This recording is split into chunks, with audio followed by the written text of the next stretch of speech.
A beef between two titans of the New York music scene hits the sex trafficking and racketeering trial of Sean Diddy Combs. Why 50 Cent was brought up this week during emotional witness testimony. Combs and 50, they've been at odds for a long time. And now, one of them's facing the possibility of spending the rest of their life in federal prison, and the other is not holding back or hiding the apparent joy they find in that possibility happening with a guilty verdict. It finally happened. After years of warnings, years of shots fired, years of cryptic posts and side-eye comments, 50 Cent just unleashed the one thing Diddy has been terrified of from the very beginning. Sean Diddy Combs and 50 Cent. These two go back a long time. They have been rivals for a long time. And this week we learned that, at least from Diddy's side of things, this feud apparently went far beyond words. 50 Cent's name came up during the testimony this week of Capricorn Clark. She is a former assistant of Sean Combs who went on to become the head of marketing for his Sean John clothing brand. Clark rose successfully and professionally through the ranks of Diddy's world during her time working for him, which stretched between 2004 to 2018, so she saw a lot. Clark claimed that Diddy would threaten her, and she says he even kidnapped her in 2011. All of this matters as we build up to how 50 Cent kind of factors into what she said on the stand. Now, Capricorn Clark started working for Bad Boy after she worked for Death Row Records. Now, that's surprising, since Death Row was ran by perhaps Diddy's most hated enemy, Suge Knight. Clark said that one of her good friends had a baby with Suge Knight, and that's how she knew him. And in perhaps the most shocking story from her testimony, Clark claimed that shortly after she started working for Diddy, Diddy and his security guards took her to Central Park after dark, and Diddy said, quote, "He told me he didn't know that I had anything to do with Suge Knight, and if anything happened, he would have to kill me." It is an allegation that paints Combs as someone who is ready to take a life. But as Capricorn Clark's testimony continued, she brought up another rival of Sean Diddy Combs and another allegation that he made an ominous threat of violence. Clark testified, when working for Diddy, they went to a press event at MTV and 50 Cent was there. And just wait until you hear what she says Diddy told 50's manager. 50 Cent's real name is Curtis Jackson. He rose to fame in the early 2000s. You might remember songs like In the Club. You might remember that he was the leader of the rap group G-Unit. Now, 50 grew up in Jamaica, Queens, New York. Diddy, also a New York native. He was born in Harlem, grew up in Mount Vernon, New York, just about 20 miles away. And even though they both had success in music, they both rose to fame representing the city of New York and the rap scene there, they have been longtime rivals. In 2006, 50 Cent released a diss track about Diddy. So almost 20 years ago, this goes back a long way. And in that diss track, he says, quote, "Who shot Biggie Smalls? We don't get 'em. They gon' kill us all. Man, Puffy know who hit that expletive. Man, that expletive soft." Now, 50 is accusing Combs there of knowing who killed his friend, the notorious B.I.G. Christopher Wallace. Wallace and Puffy were incredibly close, but Wallace was shot and killed in a drive-by shooting in Los Angeles in 1997, and no one has ever been charged for pulling the trigger. This all happened during really the height of the East Coast-West Coast rap rivalry of the 90s, which involved Suge Knight, who we mentioned earlier. 50 Cent has also accused Diddy of orchestrating the murder of death row rapper Tupac Shakur, who died in 1996 in a Las Vegas drive-by shooting. This is Dwayne Keith D. Davis. He was arrested in September 2023, and he is the only person facing charges related to Tupac's murder. But 50 Cent has continued to push the allegation that Sean Combs either knows something or did something for Tupac to end up dead, though Diddy has denied that. But in a 2023 Instagram post, 50 wrote, "Damn, so Pac got lined by brother love, LOL, time to lawyer up, expletive might get sticky," with a pic of Suge Knight in a car with Tupac. Diddy, who has a lot of names, Puff Daddy, Puffy, Puff, and brother love is one of those other names. Now, from Diddy's side of things, again, he's denied having anything to do with Tupac's murder, and he's also denied having anything to do with Christopher Wallace's death, and he's denied the truth he's been hiding. And what 50 just revealed isn't some petty rap beef. It's not a joke, not a meme, not another trolling moment. What he exposed is the kind of disturbing, career-ending, life-altering truth that Diddy thought he buried so deep no one would ever touch it. But 50? He's been sitting on this for years, watching everything unfold, waiting for the perfect moment to drop the bomb. And now that moment is here. Because while the world is watching Diddy's empire collapse in real time, the raids, the lawsuits, the accusations, the leaks, the disappearing allies, 50 Cent has stepped in and said, "Y'all only know half the story." And just like that, the entire industry has frozen. Because if there is anyone who knows exactly where the bodies are buried, literally or metaphorically, it's 50 Cent. He's been around Diddy, he's seen the parties, he's watched the people who suddenly go silent. He's heard the stories whispered behind closed doors. And what he's saying now is that the world has no idea how deep it really goes. According to 50, the secrets Diddy's been hiding aren't just scandalous, they're dangerous. They're the type of secrets that explain why certain people protected him. Publicly having issues with 50 Cent. Here's what Combs said when he was asked about a beef with 50 in a 2018 interview with the radio show The Breakfast Club, Power 105.1 FM. Hey, yo, I don't have no beef with I don't know why. With Fifth. He loves me. He loves me. Do y'all really can't have a see it? beef? I mean, y'all can't see it. No, we can't Y'all see can't it, see man. that he loves me? But see, You really think that's hate?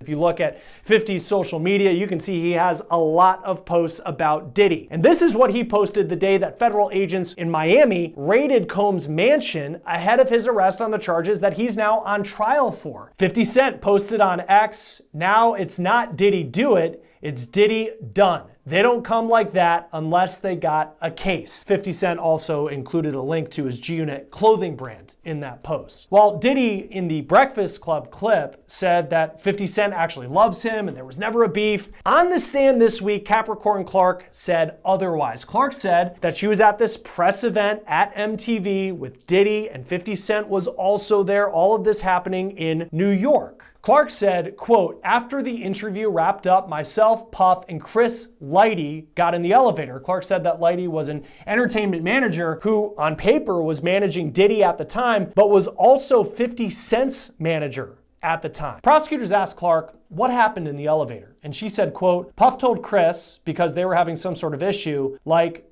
I really don't like all the back and forth. I don't do that. I like guns." The prosecutor then asked, "What's the issue with an individual?" And Clark responded, he had an issue with 50 Cent. She said Combs was very serious when he said that. In this case, it has become common to hear testimony from witnesses about alleged threats by Diddy. In fact, several witnesses have said that Diddy regularly threatened to fire people, to beat people, like his former girlfriend Cassie Ventura, and in this case, making a threat involving firearms to settle a dispute per the testimony of someone who was one of his closest associates for more than a decade. Invoking gun violence and some sort of veiled threat, that could be scary for some, but apparently not 50 Cent. On Instagram, 50 posted right after his name came up in the courtroom, quote, cut, wait a minute. Puffy's got a gun? I can't believe this. I don't feel safe," with a picture that looked like an AI image of 50 Cent on a movie set looking serious. And he wasn't done. Shortly after that, he posted another AI image on Instagram of him in a Yankees hat with a very scared look on his face with the caption, "Oh my goodness, itty bitty Diddy wants me dead. I have to lay low." Sad face emoji. "I think I'm gonna hide out at the playoff game tonight, LOL." Then the next day he posted what he did that night. He went to the NBA playoff game between the New York Knicks and the Indiana Pacers in Indiana. And you can see him here in a picture on the floor in a shirt that reads, quote, "Free Diddy," playing into the trolling that 50 Cent has done to Sean Combs over the years, even before Combs was ever accused of what he is on trial for. Now, Combs' trial is expected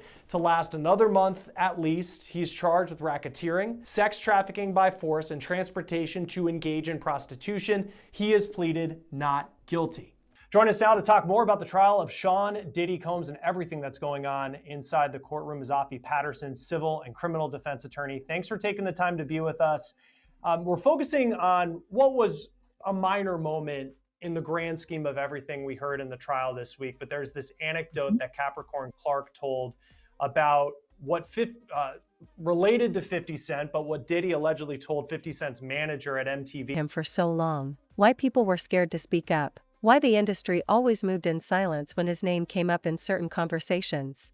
For the longest time, people thought 50 was just trolling, just clowning, just stirring the pot because that's what he does. But the way he's talking now, this isn't trolling. This is a man who's been waiting for this moment, because according to him, the world has only seen the surface of the darkness surrounding Diddy, and the stuff he's kept quiet about is so disturbing, so explosive, it would completely shatter whatever is left of Diddy's legacy. And now that Diddy is backed into a corner, 50 is finally letting it all out. What people don't understand is that 50 didn't just meet Diddy in passing, he didn't just hear rumors. He has years of first-hand exposure to Diddy's world, the people, the parties, the strange setups, the energy, the secrets hidden behind the polished image. 50's been around long enough to see how Diddy moved, how he operated, how he protected himself, and the type of people he surrounded himself with, and now 50 is basically saying, everything you think you know? That's nothing. The real during her time of working for Diddy. What did you make of that? Sean Combs saying, I don't like the back and forth, but I like guns. I think it goes to the overall case. They've been saying that Diddy was a dangerous guy. If he made a threat, he could back it up. And I do recall reading that she said that his demeanor was very, very serious. And knowing the history, knowing his history, his violent history, knowing about the beef between Biggie and Tupac, I think that it probably frightened her. And I think that just again, her knowing about his violence, his propensity for violence, his behavior with her, his behavior with Cassie, his behavior with other employees, he's just continually in reinforcing that violence. So I think it was a really good moment for the government. Yeah, it's just, and it seems like there are these little moments along the way where there are some celebrity names that pop up. This case, it was 50 Mhm. Cent. We heard earlier in the trial, Usher and Neo were at a dinner where Cassie was allegedly assaulted. It was unclear whether they saw that, but it was said that they were there. As far as the history of 50 Cent and Diddy, do we know how it started? I know that 50 Cent had a diss track, I think around 2006, claiming that Mhm. Sean Combs knew who killed Biggie Smalls. But is there a particular incident that happened that made 50 Cent just seem to really start to come at Sean Combs? I don't know what's ground zero for them. I've seen, interviews that 50 has given saying that it's all business with them. I know they both have alcohol lines, and I know, they're both from New York. I think 50 is maybe from Queens and Diddy is from Harlem. I don't know what their ground zero is, but I know that since this since this all came out, 50 has not stopped. He's been taunting Diddy online. You, of course, know about the documentary. I believe it got picked up by Netflix, and he is supposedly donating the proceeds to victims of domestic violence. Diddy has had his knee on his neck and his foot to the gas on Diddy for a while, but again, I don't know where it started. Yeah, I mean, 50 Cent, for many people, if it was ever, there was an anecdote that came out that someone had said, oh, I like guns when talking about a back and forth, it might scare you. 50 Cent was at the Knicks Pacers game in Indiana with a free Diddy t-shirt on, sitting courtside the next day. That's Was just, he? it's different. It was, yeah, it was different. Mhm. I look back and we aired a bit kind of leading into this interview, a clip from the Breakfast Club. It was 2018 and Diddy was on the show and they asked about the issues that he had with 50 Cent. And he said, there's no issues. I love him. He loves me. He was kind of joking about it.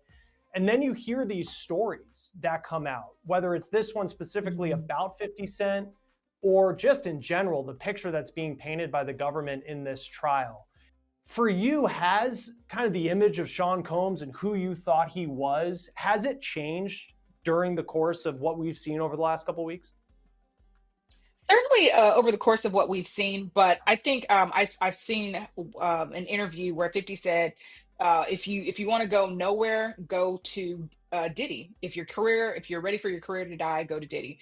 It's long been rumored that Diddy didn't necessarily treat his artists properly, and if you look through his roster of artists, you'll see a lot of individuals whose careers probably started off. truth is way darker. He's saying the things coming out in the media right now are just the beginning, the warm-up, the preview, because the real secrets, those are the ones Diddy made sure never left the room, until now. And that's exactly why Diddy is falling apart. 50 Cent has been dropping hints everywhere, cryptic posts, interviews, One-liners that sound playful on the surface but are actually loaded messages pointed straight at Diddy. He laughs, he jokes, he smiles, but behind every joke is a truth Diddy hoped would never be spoken publicly. According to 50, Diddy was involved in things that were way beyond the typical Hollywood drama. He's talking about situations that explain why certain people stayed silent for so long, why the industry protected him, why so many people were too scared to go against him, and why, now that his world is collapsing, everyone is suddenly coming forward at the same time. 50 even said something that shook the entire really, really well, but they ended up with no money. That's long been the rumor. There've been rumors of abuse by Diddy toward Cassie and toward Kim and some other women as well. Even when he was at, I think Uptown is where he originally started. So there've always been rumors, but nothing really solidified and verified like we've had in this trial. It's been awful. I think it would be awful for anyone. I don't think his reputation is in the business world certainly will never recover. And even if he's found not guilty, his name is mud. I don't think that it's recoverable. I think everybody is extremely shocked, especially just some of the sexually explicit things. We have a huge morality issue in America. So anything that's like a little deviant is just not going to be really good for you. So I think everybody's a little shocked. I'm a little shocked and appalled and horrified, and I think a lot of people are. But this is not what we knew. We knew some things weren't right, but we didn't know just how wrong they were. And I feel like we just knew because, I mean, we all grew up, whether it was, some of the roles he had in movies, and I mean, he was everywhere, and then his brands were everywhere. And it's like Making the Band was such like a hit show on MTV back in the day. And there's that famous scene where he has all the contestants walk to Brooklyn to go get, I think it was Junior's cheesecake. And he's yelling at people. And then it seemed like everyone around him in any documentary that he did, it was like, oh, that's just Puff because he's always just so angry. And then it's just this whole other level in the trial where it just, as an attorney, I mean, how effective has the government been as you just read, and we can only read transcripts really and kind of hear from the people we have in the courtroom, but just at this point, how effective has the government been in painting the picture of this isn't just someone who was a domestic abuser, this isn't someone who was just a mean boss, but this was a racketeer who was running a criminal enterprise. Yeah, and I think the forced labor issue. I think they've done an excellent job with that. With the transcripts I've been reading, a lot of the people are saying that they worked for 20 hours, like that's the magic number, 20 hours straight. They, on a good day, we heard you'll get 4 hours of sleep. On a bad day, you'll get 4 hours of sleep. I think one of the what is it? A bodyguard said, if you sleep, you're getting fired. Like it was more rhythmic than that. I don't know, but you couldn't sleep around him. And I think that's what we saw with Making the Band. But again, we really didn't believe it. We thought it was for entertainment purposes. We didn't think someone could really act like this. And if an employee gave any pushback, they would either be terminated or they'd be threatened with reputational damage. They would be threatened with being blackballed, or they actually would be blackballed. And I think the government is doing an excellent job of proving forced labor. And on that forced labor part, because on one hand, and I found it interesting, like George Kaplan, who is a former personal assistant for Diddy, like detailed all these, witnessing the abuse, he said, of Cassie. And then he was someone who would start work at 9:30 in the morning. And I think he said sometimes he went home at 7 o'clock in the morning the next day. And that's just what it was like. And he still, at the end of his testimony, said something along the lines of, he respects Diddy as this business person. In the eyes of internet, I've been told y'all, you just wasn't listening. And honestly, he's right. 50 has been warning the world for years. From interviews to song lyrics to random comments, he tried to tell everybody that Diddy wasn't what he pretended to be, that the shiny suits, the mansions, the mogul status. 50 said he kept quiet because it wasn't his place to expose it, but now, with everything crashing down, with people suing, testifying, leaking, flipping, and running for cover, he's done holding back. He said the truth needs to come out. And when 50 Cent says he's about to expose someone, he's not bluffing.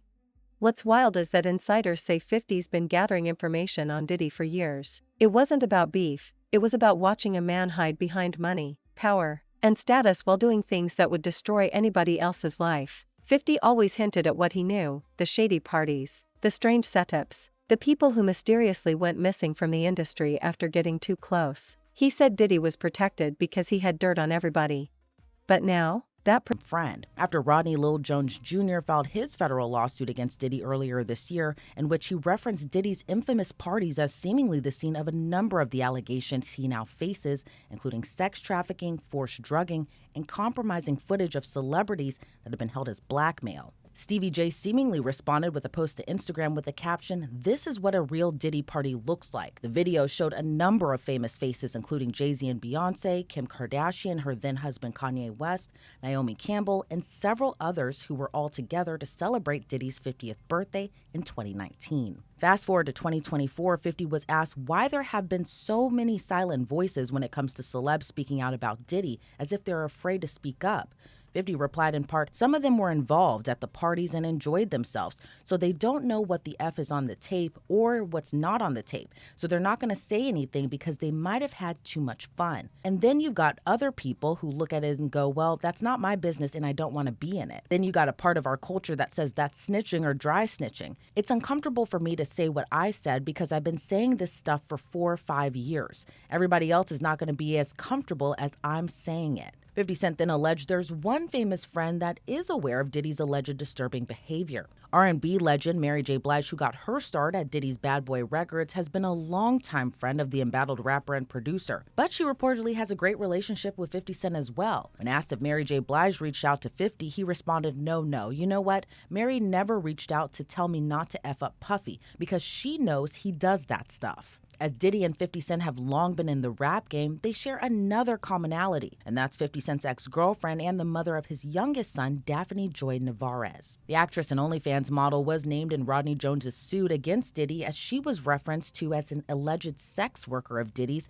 that also gets paid a monthly stipend. She has denied those allegations in a post made to social media, writing, "I am deeply hurt by the lies in Rodney Jones' lawsuit. The claim that I'm a sex worker is 100% false and character assassination.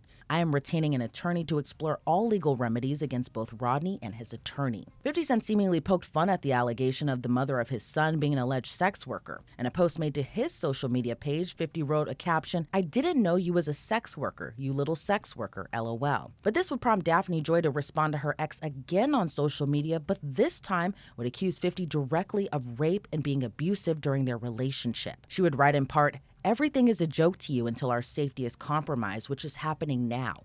You are wreaking real havoc, frenzy, and chaos onto people's lives. How would you feel if Sire was the one in handcuffs for nothing? Let's put the real focus on your true evil actions of raping me and physically abusing me.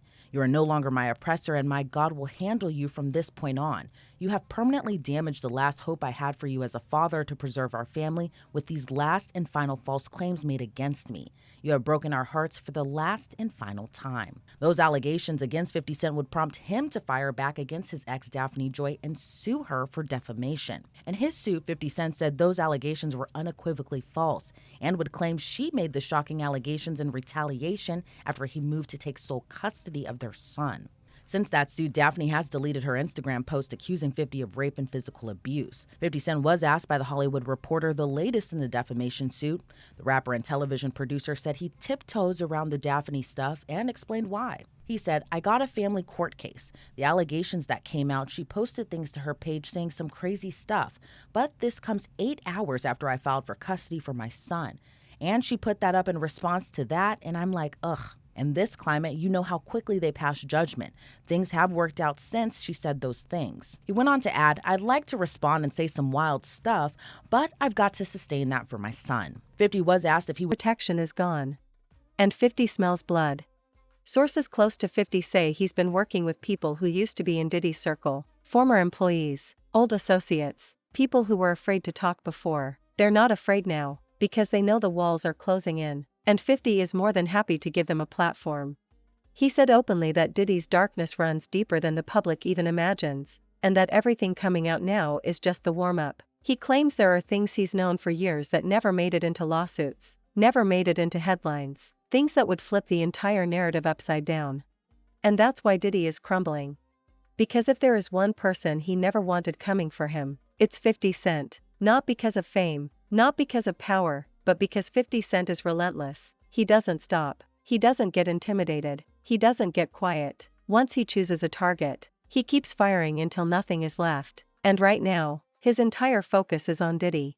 People close to Diddy say he's panicking, genuinely panicking. He was worried about the allegations, especially given he's making a docuseries about an alleged abuser. And 50 replied, "It is damaging. It is damaging just to have anything said about you at this point, because you have people out there who don't believe your intentions. And if things are going in a positive direction for you and something pops, they gasp." He went on to say, for entertainment purposes, they exploit that as much as possible, but there's no merit to it. But one thing 50 wasn't asked was if he believed Diddy would be formally charged and or potentially indicted for the many allegations he still faces. But attorney Ben Chu, who represented Johnny Depp during his trial against Amber Heard, says he does see an indictment coming down in Diddy's future. I agree with that. I mean, obviously, I don't have any inside information. I don't think many people do, but I do think the signs are ominous. These are very grave matters. As you know, there have been 2 raids on his properties, and that's obviously very ominous signs for him. Although, interestingly, we haven't seen the indictments yet. There's been some time lag. I suppose it will take some time to go through all the forensic, evidence, but still, these are very serious matters. So, I think he faces some serious reckoning. Diddy faces a staggering number of civil lawsuits for sexual misconduct, 10 that have been filed since last November. Former adult film star Adria English filed her suit on July 3rd of this year, claiming she was first employed by Combs in 2004 and was groomed into sex trafficking over time. In May of this year, April Lampros filed her lawsuit against Combs, accusing him of battery and sexual assault. 2 days prior to Lampros' suit being filed, Crystal McKinney also filed a suit against Diddy. McKinney alleges she met Combs at a studio where he gave her a lace joint, alcohol, then forced her to the bathroom and forced her to perform oral sex on him. Rodney Jones Jr. filed his lawsuit in federal court in February of this year that accuses Combs and the people who work with him of being part of an illegal racketeering enterprise. He also accused Diddy of sex trafficking, sexual assault, and harassment. Then there's a suit filed by a woman under the moniker Jane Doe, which was filed in December of 2023. Doe alleges she was gang raped and sex trafficked by Combs and former Bad Boy Records president Harve Pierre when she was just 17 years old and in the 11th grade. Liza Gardner filed her lawsuit against Combs and R&B singer Aaron Hall in November of 2023, alleging the two forced her to have sex with them against her will when she was 16 years old. On the same day Gardner's suit was filed, another suit was filed, this one by Joy Dickerson Neal. She alleges Combs intentionally drugged her, then sexually assaulted her and recorded the assault. And then there's the only lawsuit that has been settled, a mere day after it was filed in federal court, and that's the federal lawsuit filed by Diddy's ex-girlfriend, singer and actress Cassandra Ventura, aka Cassie. And Cassie's now settled lawsuit against her ex. She accused Diddy of sexual assault, battery, sex trafficking, and requiring her to engage in forced sexual acts. Since the ongoing suits, Diddy has appeared to be living his life. He's been pictured biking around South Beach,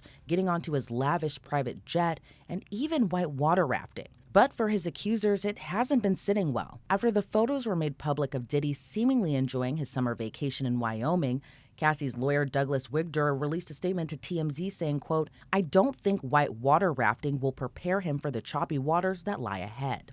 Adria English, Diddy's most recent accuser's attorney, also weighed in, saying after seeing defendant Combs white water rafting and jetting around on his personal plane, seemingly enjoying his life despite all the atrocities he has caused and has been accused of by countless individuals over decades, Miss English is even more motivated to ensure justice prevails. But attorney Ben Chu explains Diddy's recent appearances might just be a front. Yeah, The bravado, the arrogance, the confidence, all gone. He knows 50 has seen things. He knows 50 has proof. He knows 50 has people ready to talk. And he knows that in the state he's in, legally, publicly, socially, he can't handle another scandal, not one more. But it's too late. 50 Cent is already dropping hints. He's posting cryptic messages. He's laughing in ways that are making the entire industry nervous. He said he warned everyone years ago that Diddy wasn't who people thought he was. That he wasn't this mogul or legend, he was a man who built an empire on manipulation, secrets, and the fear of the people around him. And now the world is seeing exactly what 50 meant. Insiders say the disturbing secrets 50 is talking about involve things that happened behind the scenes at parties, the guest lists, the behaviors, the setups, the people involved, things that explain why Diddy always had so much influence, things that explain why certain celebrities kept their distance, things that explain why every time someone tried to expose him, something mysteriously stopped them. 50 claims Diddy controlled people by trapping them in situations they could never speak on. He insinuated that Diddy created environments specifically designed to gather leverage on powerful people, and once he had that leverage, they were locked in forever. That would explain a lot. It explains the silence. It explains the loyalty. It explains the protection. It explains the fear. And now that 50 is talking, that silence is breaking. People in the industry are suddenly whispering names, sharing stories, calling lawyers, distancing themselves. Everyone is terrified that if 50 really drops everything he knows, it's not just Diddy who goes down, it's anyone who ever stepped into those rooms with him. That's why Diddy is falling apart. His empire is collapsing from the inside, his secrets are coming out, his old allies are flipping, and now, the one man he tried to hide everything from, the one man he mocked, dismissed, and underestimated, is the one holding the match over the gasoline. What 50 Cent is revealing right now is not just gossip. It's the truth behind an empire that was built on darkness, and as the details keep coming, it's becoming clear that Diddy was never the king he pretended to be, he was the tyrant everyone was too scared to challenge. But 50 isn't scared. He never has been. And now he's finally telling the world what he's been holding back for years. And if what he's hinting at is even half true, Diddy's downfall isn't just happening. It's about to get much worse.